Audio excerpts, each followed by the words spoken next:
രാജ്യത്തെ വിദ്യാഭ്യാസ സംവിധാനം ആധുനികവൽക്കരിക്കുന്നതിന്റെ ഭാഗമായാണ് PM ശ്രീ പദ്ധതി നടപ്പിലാക്കുന്നതെന്ന് തിരിച്ചറിഞ്ഞ് പദ്ധതിയുടെ ഭാഗമായ കേരള വിദ്യാഭ്യാസ വകുപ്പിന്റെ നിലപാട് സ്വാഗതാർഹമാണെന്നും വൈകി വന്ന വിവേകമാണിതെന്നും പറഞ്ഞത് BJP സംസ്ഥാന അധ്യക്ഷൻ രാജീവ് ചന്ദ്രശേഖർ ആയിരുന്നു.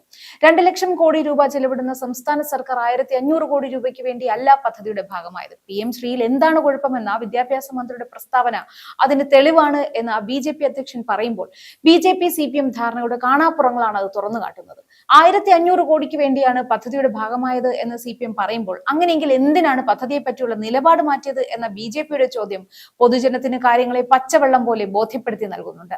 സംഘപരിവാറിനെതിരെയുള്ള ബദലാണ് ഇടതുപക്ഷം എന്ന് മുദ്രാവാക്യം വിളിച്ച ഇടത്തുനിന്നും സംഘപരിവാറിന് കേരളത്തിൽ വേരൂന്നാനുള്ള വഴിയാണ് ഇടതുപക്ഷം എന്നതിലേക്ക് CPMന്റെ പ്രവർത്തികൾ മാറിയിരിക്കുന്നു. വരുന്ന നിയമസഭാ തെരഞ്ഞെടുപ്പ് മുന്നിൽ കണ്ടുണ്ടാക്കിയ അവിശുദ്ധ കൂട്ടുകെട്ടിന്റെ ഭാഗമാണ് PM ശ്രീ പദ്ധതിയിലെ നിലപാട് മാറ്റം എന്നതാണ് പ്രതിപക്ഷ ആരോപണം. കോൺഗ്രസ് തിരസ്കരിച്ച ചരിത്രം ഞങ്ങൾ പഠിപ്പിക്കുമെന്ന് പറയുമ്പോൾ ആ ചരിത്രം RSSന്റെയും സവർക്കറുടെയും എല്ലാം ചരിത്രമാണ് എന്ന് നാം ഓർക്കേണ്ടതുണ്ട്.